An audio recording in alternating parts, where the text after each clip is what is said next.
Hola, ¿qué tal, Femlovers? ¿Cómo están? ¿Cómo estás? Me da mucho gusto saludarte y darte la bienvenida a esta nueva emisión de Feminismos en corto sin tanto rollo. Es la número 212 de este 23 de julio del 2025. Yo soy Aide Serrano y estoy muy contenta de saludarte primero a través de la señal de Maya FM en el 103.5 este miércoles 23 de julio que se estrena Feminismos en corto sin tanto rollo desde Cancún, Quintana Roo. También saludo a quienes nos ven a través de la señal de CIPSE TVCUN y del Sistema Quintanarroense de Comunicación Social. Igualmente un saludo y un abrazo a mis amigas y amigos de los medios de comunicación que retransmiten este programa en Click Noticias, Verdades Quintana Roo, Pulso Sur, QR Noticias y Mujer Total, Chetumal. Te invito a que te suscribas a mi canal de YouTube, Aide Serrano. Allí encuentras todos los programas, también temas de actualidad en mi cuenta de TikTok. Como sabes, trato temas que tienen que ver con los roles, estereotipos, el feminismo, por supuesto, todo en corto y sin tanto rollo. También mando un caluroso saludo a quienes nos están escuchando en la radio, en las siguientes estaciones todos los sábados a las 2 de la tarde por Riviera FM en el 98.1. Igualmente sábados a las 10 de la mañana por Caribe FM en el 101.9. Sábados a las 10 de la mañana por Radio Chan Santa Cruz en el 660 de AM en Felipe Carrillo Puerto. Y los domingos a las 11 de la mañana en dos estaciones de la capital de Quintana Roo. En el AM en el 860 y en FM en el 100.9.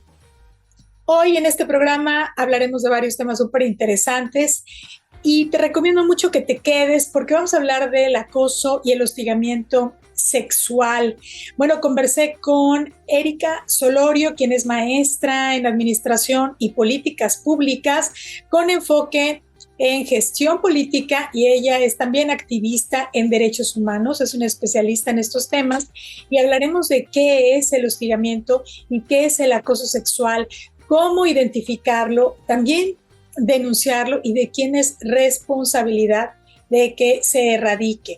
También en las efemérides feministas te comento que fue en el 2013 en que la Asamblea General de Naciones Unidas mantuvo una reunión para evaluar el Plan de Acción Mundial en la resolución de esta problemática terrible que es la trata de personas. Y entonces se designó el 30 de julio como el Día Mundial contra la Trata de Personas para poder erradicarla, tomar acciones en conjunto a nivel internacional.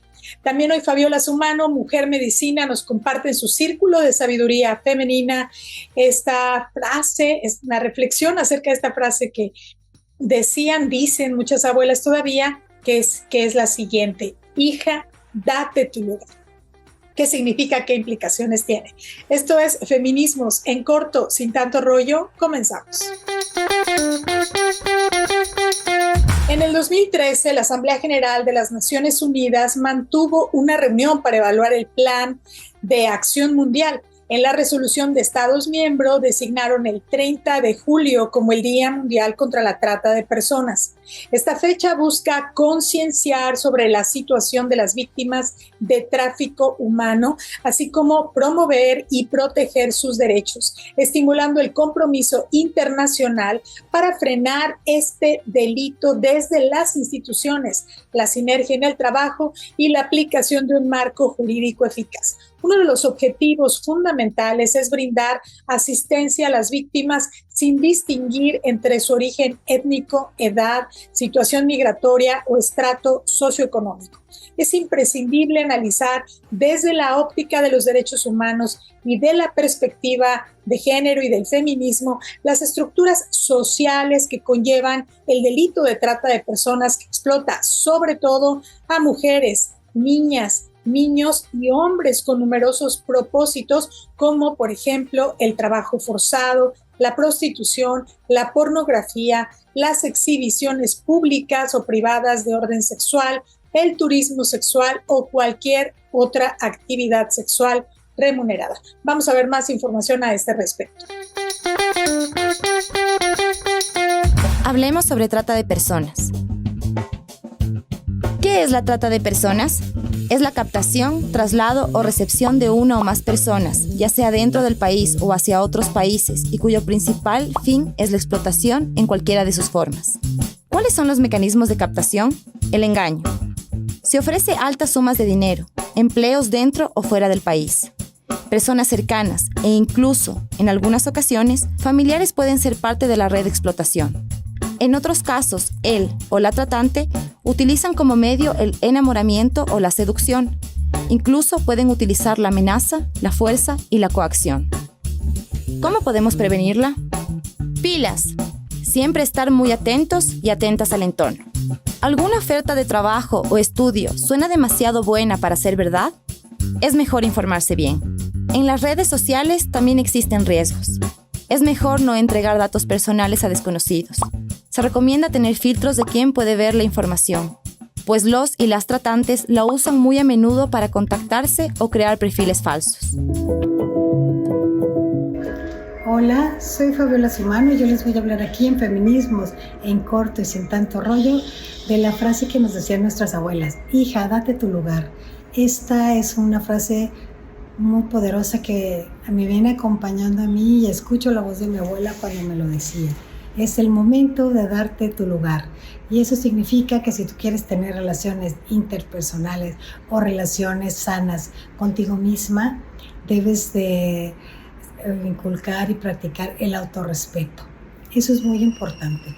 Y esta frase de date tu lugar quiere decir que marques límites, que vivas desde la alegría, desde la felicidad, que marques límites sanos desde el corazón y con firmeza, que no hagas las cosas por complacer a los demás, que no hagas nada que apague tu brillo para quedar bien o para pertenecer, que sostengas esa fuerza de tu linaje, ese poder que te ayuda a caminar con la frente en alto y con el corazón también abierto, desde el amor, desde esa aceptación, desde el amor. Y cuando tú vas caminando con la frente en alto, con tu corazón irradiando esa alegría y ese amor, es cuando estás haciendo y te estás encontrando tu lugar en esta tierra, tu lugar, tu camino. Y cuando tú caminas con esos pasos sagrados, seguros sobre la tierra, ahí te estás dando tu lugar. Ahí te estás viendo, ahí estás recuperando tu autoestima, porque la autoestima es parte del valor que te vas dando a ti misma. Entonces, cuando tú regresas y conectas con esos recuerdos sagrados, con ese recuerdo de tu linaje donde te dicen ámate, respétate, ve por la vida segura, ve por la vida sabiendo que tú vales, que tienes cosas maravillosas que aportar al mundo, que tienes tus dones que están ahí latiendo, brillando, que tienes tus manos, medicina. Y eso es muy importante. Cuando tú conectas contigo misma, cuando te reconoces y ves ese valor tan maravilloso y recuperas tu autoestima, en ese momento encuentras tu lugar y empiezas a darte tu lugar. Esa era una frase que se ve muy, muy simple de las abuelas, pero que abarca muchísimas cosas. Y lo principal que abarca es el amor propio. Tú marca los límites desde el amor y vas a ver cómo empiezas a transformar tu entorno. No aceptes cosas que no vayan contigo, que no te aporten. No aceptes situaciones que no te hagan sentir bien o que te baje la autoestima y donde no seas reconocida, donde no te sientas feliz. Ahí no es ese lugar, pero tú lo puedes transformar creando tu propio lugar, creando con tu energía ese espacio donde tú vas a poder ir por la vida sintiéndote que ya te estás dando tu lugar. Cuando tú te ves a ti misma como una mujer empoderada desde el amor, con tu corazón abierto, llena de brillo, un brillo que nadie te va a poder quitar, ahí viene esa frase de nuestras abuelas que te recuerdan: hija, sigue caminando así, síguete dando tu lugar y recordando tu poder y recordando esa mujer maravillosa, esa energía femenina que vibra y que late y que aporta tanto al mundo y que aporta tanto al universo. Esa eres tú cuando te das tu lugar. Y les recuerdo que cuando las mujeres nos unimos suceden cosas grandes y que si permanecemos unidas, cada día seremos más fuertes. Muchas gracias y hasta la próxima. Las mujeres en Ecatepec restauran el tejido social de su comunidad a través del deporte, la resiliencia y la solidaridad. Cancha Violeta es un espacio que contribuye a la igualdad de género y trabaja a favor de la salud mental infantil, brindando acompañamiento y servicios de prevención contra la violencia de género. Con goles y mucha actitud, Estrella hace a un lado los insultos machistas e incluso se olvida por un rato de los peligros de su natal Ecatepec, una zona periférica de la Ciudad de México conocida por sus altos índices de inseguridad, marginación y violencia contra mujeres y niñas. Con el fútbol soy más yo. Aquí expreso todo lo que siento. Soy más feliz jugando y me olvido de todos mis problemas. Así lo dice Estrella Guzmán, una niña de 12 años. Antes me decían, no eres buena en el fútbol, eres mujer. Las mujeres no juegan así. Ahora creo que sí puedo y que todas las mujeres pueden cumplir sus sueños, nos cuenta Estrella, quien ha encontrado en Cancha Violeta un espacio seguro no solo para jugar fútbol, sino para hacer comunidad con base en el respeto y la igualdad. En Cancha Violeta se promueve el fútbol femenino, pero también el fútbol mixto, sobre todo durante los entrenamientos. Es divertido jugar con los hombres porque aquí no son machistas con las mujeres, aquí nos respetan. Las maestras nos enseñan que cada persona vale lo mismo. También nos enseñan a cuidarnos y a respetarnos, nos cuenta Estrella.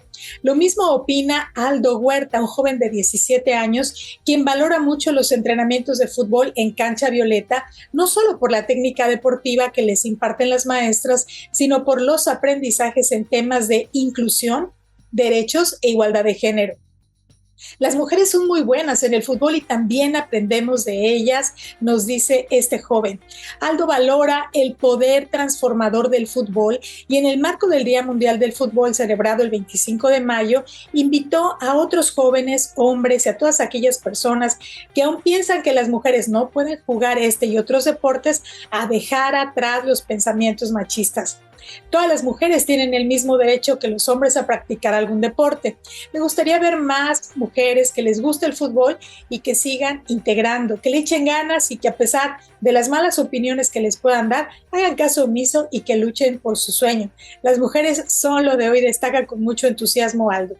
Bueno, Cancha Violeta no solo contribuye a la igualdad de género en el pueblo de San Pedro Xalostoc, en Ecatepec, también trabaja a favor de la salud mental infantil, brindando acompañamiento y servicios contra la violencia contra mujeres y niñas. Dominique Ibáñez, de 6 años, no sabía patear un balón, pero la muerte de su abuelo, quien era un apasionado del deporte, lo llevó a Cancha Violeta. Lo que nos trajo aquí fue la depresión de Dominique. Su abuelito era su imagen paterna, era todo para él, cuenta su abuela Yolanda Martínez. Aquí me han ayudado mucho. Dominique ya se enfoca más en la escuela y el fútbol lo ha ayudado demasiado. Ya juega, defiende el balón y se emociona porque mete sus goles. El fútbol lo sacó de la depresión y lo ha motivado más y le da un sentido a su día. Ahora dice que quiere ser como Rolando o como Messi, agrega su abuelita Yolanda, quien está muy agradecida con las entrenadoras de Cancha Violeta porque además les dan clases de yoga gratuita a ella y a otras mujeres mientras sus hijos o nietos entrenan. Durante los torneos, las organizadoras brindan servicios de guardería para que las madres puedan jugar fútbol libremente. Incluso han llegado a brindar espacios de atención médica y hasta han llevado mastógrafos, estos equipos, para la realización de mamografías. A Cancha Violeta también han llegado casos de niñas, niños y adolescentes víctimas de violencia física, psicológica y sexual, por lo que han implementado un protocolo para acompañar a las víctimas y canalizarlas con las autoridades correspondientes o con organizaciones civiles que les puedan brindar asesoría y psicológica adecuada, legal también. Además, en sus entrenamientos han incorporado una clase de salud socioemocional para motivar su autoestima, fortalecer sus habilidades sociales y que aprendan a manejar sus emociones. La Cancha Violeta nació a partir del proyecto Torneo Violeta, impulsado por la Asociación Civil Más Sueños de la Ciudad de México, integrada por un equipo multidisciplinario de mujeres profesionales en las áreas de psicología, trabajo social, política y derecho, que desde 2011 ofrece servicios de prevención, atención y detección de violencia contra las mujeres. Perla Acosta, directora de Más Sueños, llegó a San Pedro Xalostoc en el 2019 con el objetivo de organizar un torneo de fútbol que ayudara a promover los derechos de las mujeres. Y allí conoció a Nayeli, abogada y activista y directora de Mujeres Ecatepenses por los Derechos Humanos. Para sorpresa de las violetas, como las han apodado en la comunidad, el proyecto ha sido más que exitoso, pues el fútbol las ha ayudado a tejer redes de mujeres y a brindar información valiosa para prevenir y atender la violencia de género, además de restaurar la paz y el tejido social en una zona del área metropolitana de la Ciudad de México históricamente marginada y de difícil acceso. Bueno, como sabes, el Estado de México actualmente cuenta con 2 alertas de violencia de género, un mecanismo de protección de los derechos humanos de las mujeres único en México, y estas alertas son un conjunto de acciones gubernamentales de emergencia para enfrentar y erradicar la violencia feminicida en un municipio o estado. La primera alerta en el Estado de México fue declarada en el 2015 en 11 municipios, entre ellos Ecatepec. Y en Quintana Roo también tenemos varias alertas de género, las tenemos en Cancún, en Playa del Carmen, también en Cozumel, y en otros municipios hay también un paso previo para llegar a la alerta por la violencia feminicida. Este es un muy buen ejemplo, esta cancha violeta de lo que se puede hacer para prevenir. Ojalá la copiáramos en Quintana Roo. Esto es Feminismos en Corto, sin tanto rollo, continuamos.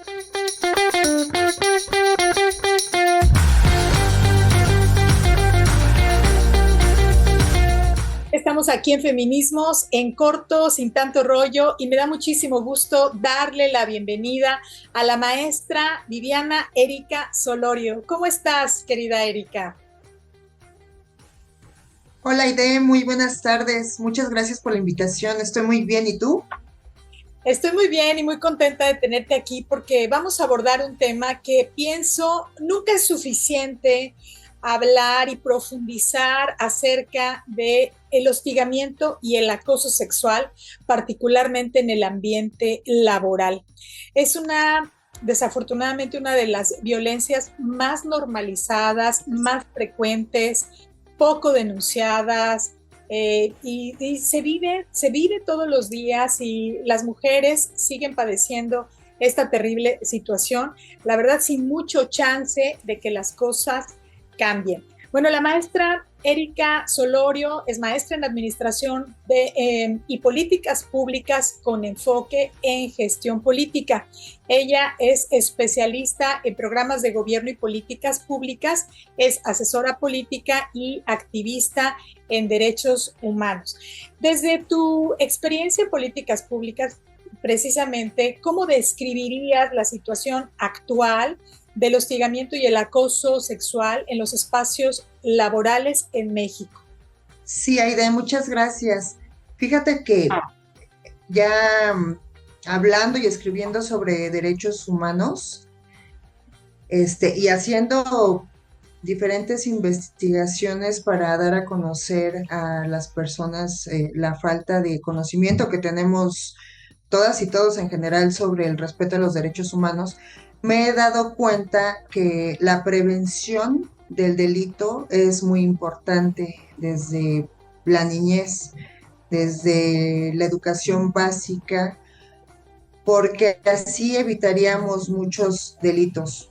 Entonces, realmente hay una falta de políticas públicas en cada uno de los estados de la República Mexicana, en México y también a nivel mundial, porque las políticas públicas no están enfocadas en el tema de la prevención.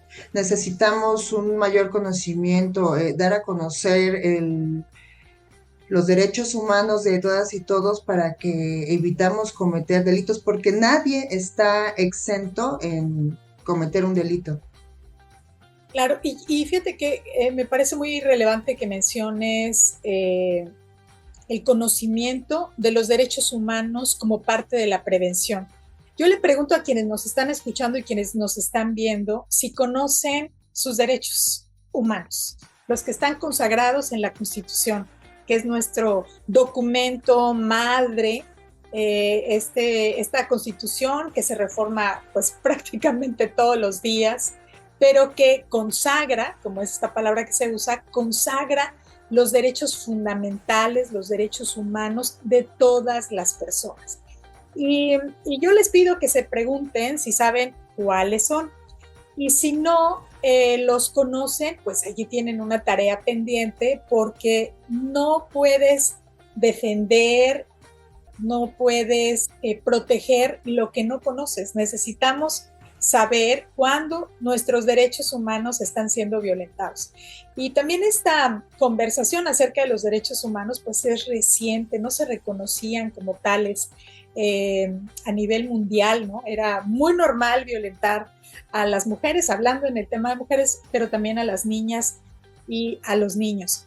Maestra Erika Solorio también es licenciada en Ciencias de la Comunicación y a partir del año 2000 fue reportera en medios como ABC Radio, El Sol de México, Diario Impacto y editora de la revista Huellas de México, y estamos conversando con ella acerca de esta problemática actual y vigente que es el hostigamiento y el acoso sexual. Nos hablabas de la prevención y del conocimiento de los derechos humanos.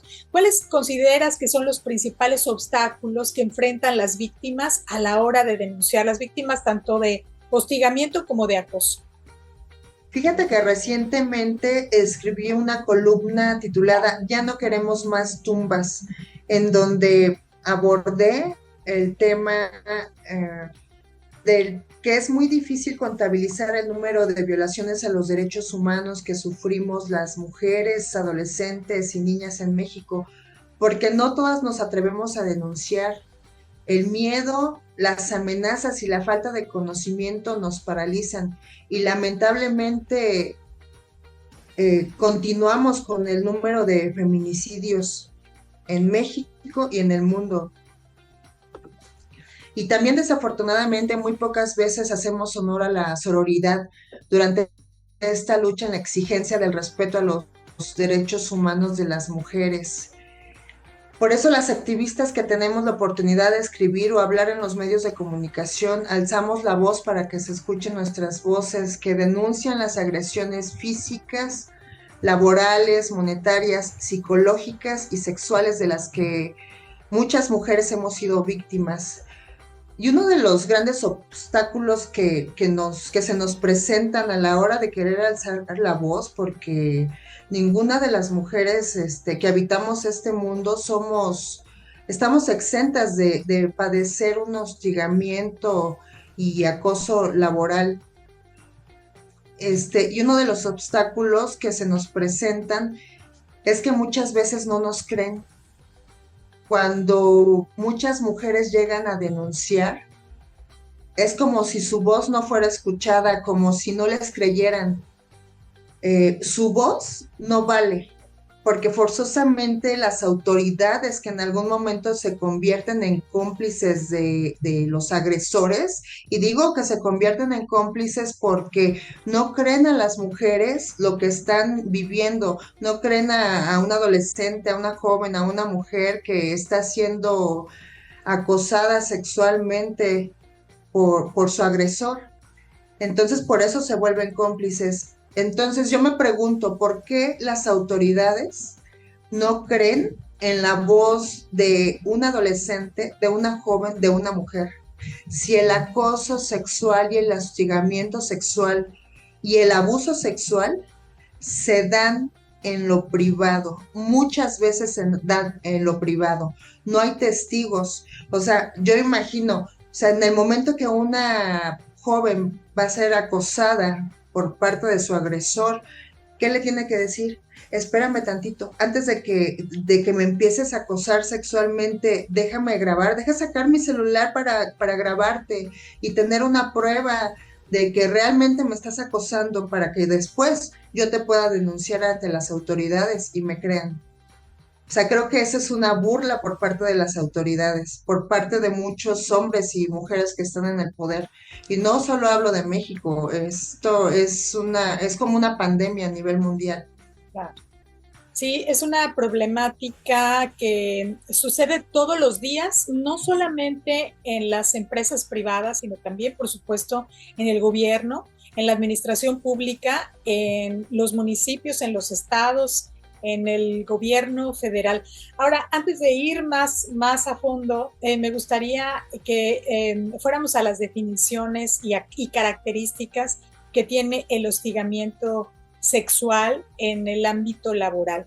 ¿Cuáles dirías que son las principales pues sí, características para que una víctima lo pueda identificar?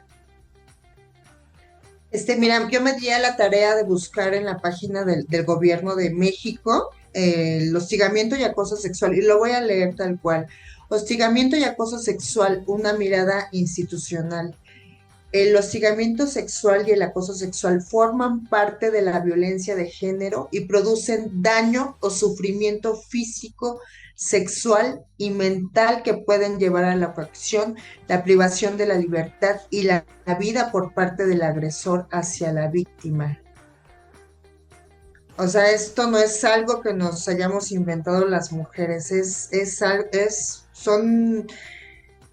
un documento que está en la página del gobierno federal. Dice, la violencia de género ha sido y sigue siendo una transgresión a los derechos humanos de las personas y una de las manifestaciones más visibles de desigualdad y ejercicio de poder.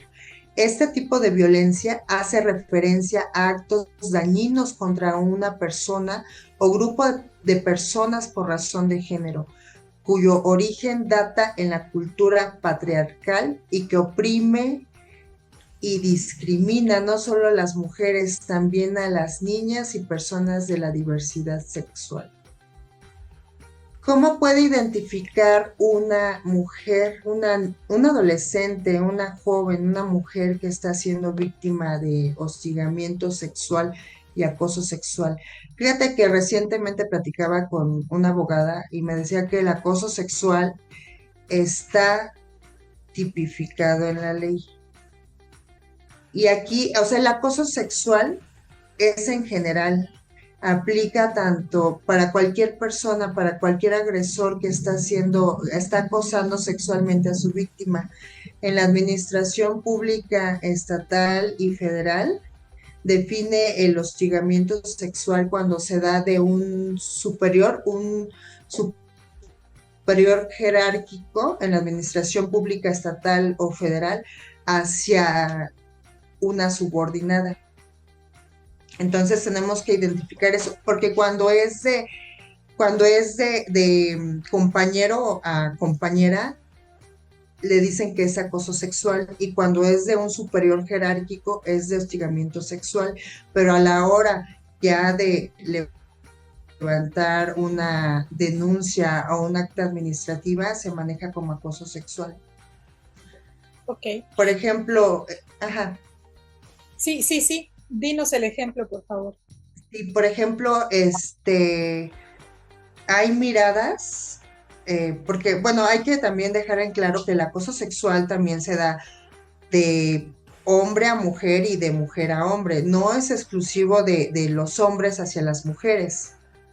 Entonces, por ejemplo, una mirada insistente de ver los ojos, ¿no? De un hombre a una mujer, el agresor a la víctima, de estar viendo sus ojos, sus pechos, sus piernas, sin el consentimiento de la mujer, eso ya es un hostigamiento sexual o un acoso sexual.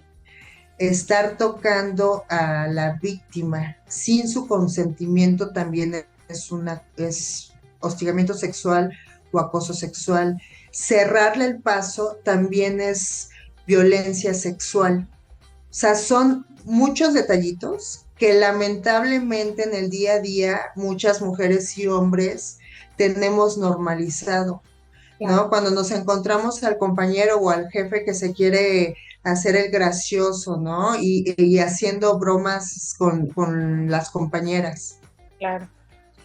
o con las subordinadas, ¿no? De que, ay, mira qué bonitos labios tienes, qué bien se te ve esa falda, o tu blusa está muy escotada, o por ejemplo, agarrarla de la cintura cuando la mujer no quiere, eso es una forma de violencia sexual.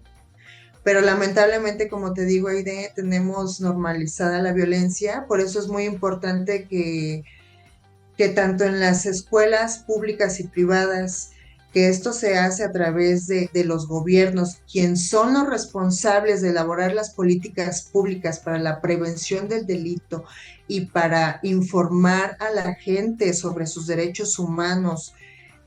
Ellos son los responsables y los encargados de evitar los delitos, de evitar que haya hostigamiento sexual y acoso sexual y que exista la violencia sexual. El gobierno, los administradores públicos son los responsables de esto, de todas las cifras de delincuencia que van en aumento, que podemos ver y leer todos los días en los medios de comunicación. Los únicos responsables son los gobiernos, porque no han hecho políticas públicas eficaces que prevengan el delito. Completamente de acuerdo. Estoy conversando con la maestra Erika Solorio, especialista en derechos humanos, acerca del acoso y el hostigamiento sexual. Estamos aquí en Feminismos en Corto, sin tanto rollo. Vamos a una pausa y regresamos. Ya regresamos aquí a Feminismos en Corto, sin tanto rollo, y estoy conversando con la maestra Erika Solorio acerca de qué es el acoso y el hostigamiento sexual. Y bueno, estábamos poniendo algunos ejemplos de las conductas que están muy normalizadas. Otros ejemplos que podemos mencionarles son señas sexualmente sugerentes con las manos o con el cuerpo. También el contacto físico, tocamientos o manoseos que sean sugestivos o que tengan alguna naturaleza sexual, como abrazos, besos, manoseo, jalones, por supuesto, donde no hay consentimiento. Y este concepto del consentimiento es fundamental para identificarlo.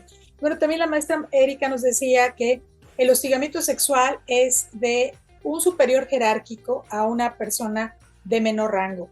Tiene que ver con que casi siempre las víctimas no pueden denunciar o tienen miedo de denunciar porque perderían su trabajo, porque quien está ejerciendo este hostigamiento pues tiene poder sobre ellas. Y este es otro de los obstáculos, como bien nos decía Erika, del miedo a denunciar, pero también de que no te creen, tu voz no vale, porque además, ¿cómo grabas eso? ¿Cómo vas a grabar un abrazo, un tocamiento, esto que te tomen de la cintura? Y también están estas conductas normalizadas o creencias normalizadas de, ay, qué exagerada eres. Él es así, él es coqueto.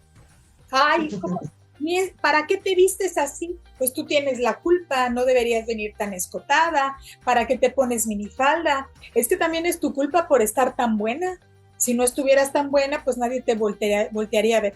¿Qué otras frases machistas tenemos tan comúnmente arraigadas que contribuyen a este ambiente de acoso y hostigamiento sexual, principalmente en contra de las mujeres? Porque sí, se puede dar entre personas de diferentes identidades, pero fundamentalmente se da de hombres hacia mujeres. Eso no hay que perderlo de vista. Sí hay otros casos, pero son cantidades mínimas. Sin embargo, aquí estamos conversando en cuáles son las principales características para identificarlo. Entonces, ¿qué otras creencias machistas identificas, pues, para que esto sea así y haya impunidad y los agresores sigan hostigando todos los días a las mujeres? Y fíjate que, bueno, durante la entrevista hemos hecho hincapié sobre el conocimiento, que es muy importante que todas y todos estemos informados sobre nuestros derechos humanos. Y yo a tu público quiero leerle una información muy importante de la Comisión Interamericana de Derechos Humanos. Esta se publicó en el 2023 y destaca que las muertes violentas de mujeres por razón de género pueden y deben prevenirse mediante esfuerzos conjuntos de todos los sectores de la sociedad, así llama al compromiso de los estados y sociedades de las Américas para implementar medidas efectivas y oportunas de prevención, protección y erradicación que pongan fin al entramado de violencias que preceden a los feminicidios. Ya es lo que comentábamos, que las autoridades son las responsables de prevenir el delito, de prevenir que haya más acoso sexual, hostigamiento sexual y lamentablemente y muy tristemente para muchas familias que en este momento están sufriendo por el feminicidio. Entonces, definitivamente es importante trabajar mucho en la prevención del delito e informar, ¿no? No sé, crear una política pública al interior de cada uno de los gobiernos estatales, hablando de México, y en sí en el gobierno federal, para que todas y todos estemos informados. Pero fíjate, muy lamentablemente y muy tristemente existen los protocolos en cada uno de los estados de la República para la prevención de la violencia contra las mujeres, hacia las mujeres. Pero ¿qué crees? Estos protocolos muy pocas veces se respetan. O sea, los documentos existen, pero si llega un funcionario, una funcionaria pública y no respetan esos protocolos, o sea, si dentro del mismo gobierno se violan esos protocolos, pues lamentablemente van a continuar las víctimas, porque es responsabilidad de los servidores públicos dar protección a las víctimas que están siendo maltratadas por sus agresores. Dada tu experiencia impartiendo cursos de derechos humanos, ¿qué impacto has notado cuando se sensibiliza a servidores públicos o a personas privadas de la libertad en estos temas? Pues lamentablemente, dentro del mismo gobierno y en general, o sea, yo creo que forzosamente las personas que trabajan en los gobiernos, ya sea municipal, estatal o federal, están obligados en respetar los derechos humanos de todas y todos. Ahí sí no tenemos como perdón, ¿no? Si trabajamos en el gobierno tenemos que respetar los derechos humanos de todas las personas. Y somos los responsables de informar a todas las personas sobre estos derechos humanos. Y ahora que me ha tocado dar cursos, en el 2023 estuvo dando un curso en el penal de Santa Marta, Acatitla, aquí en la Ciudad de México, en la alcaldía de Iztapalapa. Muchas de las mujeres que están privadas de su libertad no sabían que tienen derechos humanos. O sea, estamos hablando de mujeres de más de 20 años, de 50 años de edad, de hasta mujeres de más de 60 años de edad, y lamentablemente no sabían, o sea, han estado durante 60 años de sus vidas, durante 50 años de sus vidas, sin tener conocimiento de que tienen derechos humanos, de que tienen que ser respetadas desde el hogar, en las oficinas, en los negocios, en cualquier rincón del mundo hay derechos humanos. Y lamentablemente las mujeres no sabían que tienen derechos humanos. Y no necesariamente las mujeres privadas de la libertad, también hombres y mujeres que gozamos de la libertad, muchas veces no estamos informados sobre nuestros derechos humanos y es muy lamentable porque cualquier persona nos puede agredir, ya sea hombre o mujer. Entonces, como no tenemos el conocimiento de nuestros derechos humanos, pues muchas mujeres no pueden levantar la voz. Sí, y uno de los principales derechos humanos que tenemos las mujeres es el derecho a vivir una vida libre de violencia en cualquiera de sus tipos. Es decir, que un derecho humano para nosotras es vivir libres de hostigamiento y acoso sexual donde trabajamos. Si de por sí ya tenemos tantas cargas, logramos llegar a un trabajo y encima tener que tolerar al jefe que nos está hostigando sexualmente, a mí me parece algo gravísimo. y que tengamos miedo de denunciar o que no podamos hacerlo porque pues es además político, además es un funcionario muy importante y si lo denunciamos nadie nos va a creer y luego no va a pasar nada y vamos a terminar perdiendo nuestro trabajo. Les estoy contando un caso prácticamente de todos los días que ha ocurrido, estoy segura, en todos los estados, en todas las administraciones públicas de este país y también en las empresas privadas, donde quieras y mandes, el acoso sexual está normalizado. Y bueno, estábamos hablando de algunas de las características. Por ejemplo, otra es tener conductas dominantes y agresivas para someter sexualmente a las personas, tratos intimidantes amenazantes, ¿no? Para que se someta a sus deseos. También espiar a las personas mientras se cambian de ropa o en el sanitario. Eso es otra forma de hostigamiento y acoso sexual. Chantajes para obtener favores sexuales, ya sea para la obtención del empleo, para permanecer en él. Pero también los funcionarios, los servidores públicos pueden acosar sexualmente a personas que deseen un servicio. Es decir, si necesitan una licencia, un permiso, cualquiera de los trámites que otorga la administración pública en México, y entonces el funcionario o funcionaria pide algún favor sexual, eso también se considera acoso o hostigamiento. Estoy conversando con la maestra Erika Solorio, aquí en Feminismos en Corto, Sin Tanto Rollo.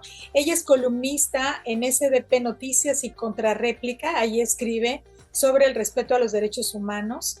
En el año 2023 impartió varios cursos, como nos comentaba, de derechos humanos ahí en el Centro Femenil de Reinserción Social Santa Marta Catitla en Iztapalapa. Y bueno, tiene 14 años de experiencia en la administración pública, federal y estatal. Ya nos estamos acercando al final de esta conversación con la maestra Erika Solorio. ¿Qué cambios urgentes consideras que son necesarios como sociedad para garantizar espacios libres de violencia y construir una verdadera cultura de respeto? Recientemente escribí que tendría que ser obligatorio que en todas las escuelas públicas y privadas a nivel básico se implementara o se impartiera la clase de derechos humanos. Y esto tendría que ser, obviamente sería una política pública por parte del gobierno para la implementación de una clase sobre derechos humanos desde la primaria, en la secundaria. Yo creo que esto nos cambiaría enormemente,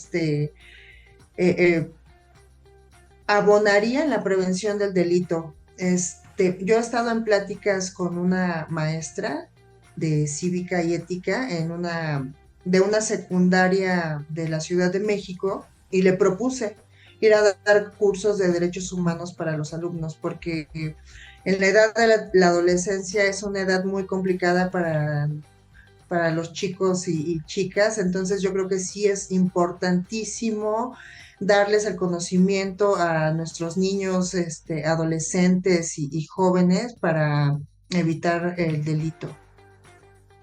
Claro, importantísima. Bueno, ojalá algo así sucediera. Mi experiencia es que a los gobiernos no les interesa.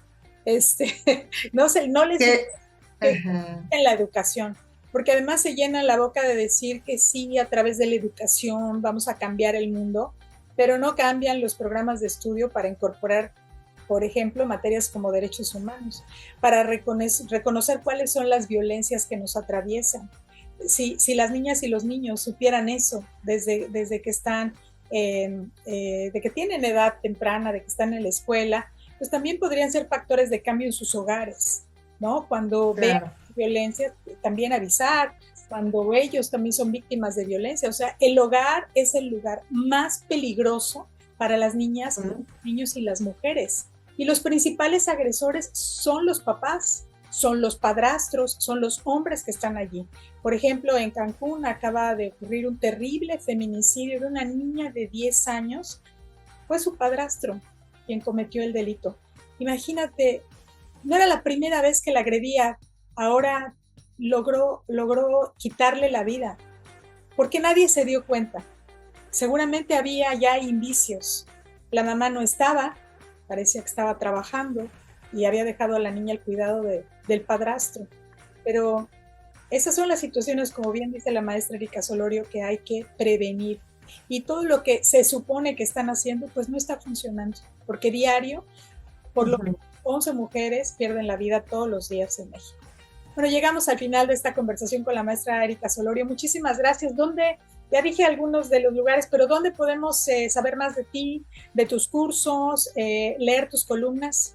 En SDP Noticias y escribo los miércoles, y en el medio de comunicación Contrarréplica escribo los martes, y me pueden encontrar en X, en @Erika Solorio 02, y en TikTok, a ver, permítanme tantito. En TikTok estoy como @maestra mtra.ericasolorio _dd.hh de derechos humanos. Okay. Y antes de concluir, quiero compartirles a todas tus seguidoras, quiero dejarles una tareita y vamos a repasar nosotras. Quiero comentarles que hace 46 años, hace muchísimos años, que parece que esos 46 años no han servido de nada, pero fue el 18 de diciembre de 1979 cuando la Asamblea General de las Naciones Unidas dio a conocer la Convención sobre la Eliminación de todas las formas de discriminación contra la mujer. Es importante que todas sepamos de este documento y nos demos el tiempo de leerlo para que conozcamos sobre nuestros derechos humanos. Además, es un documento que ya tiene 46 años. Y después de 46 años, la violencia continúa en contra de las niñas, adolescentes y mujeres, muy lamentablemente. Muchas gracias, querida Erika, por tu tiempo y por haber estado aquí en el programa. Te mando un fuerte abrazo. Abrazo, Aide, muchísimas gracias. Hasta la próxima.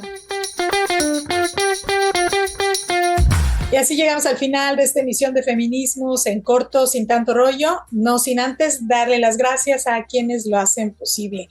A Diego Ramírez en la edición de video, a Nesli Silva, directora de Click Noticias, a José Ramírez, director de Maya Politic Sureste, a Erika Fernández, directora general de Grupo Origen, a Jorge Sacramento, gerente general de CIPSE TVCUN, Alma García, directora general del Sistema Quintanarroense de Comunicación Social. Idea original, dirección y producción, tu servidora Aide Serrano. Y recuerda, el feminismo no mata a nadie. En cambio, el machismo mata al menos a 11 mujeres cada día, tan solo en México. Muchas gracias y hasta la próxima.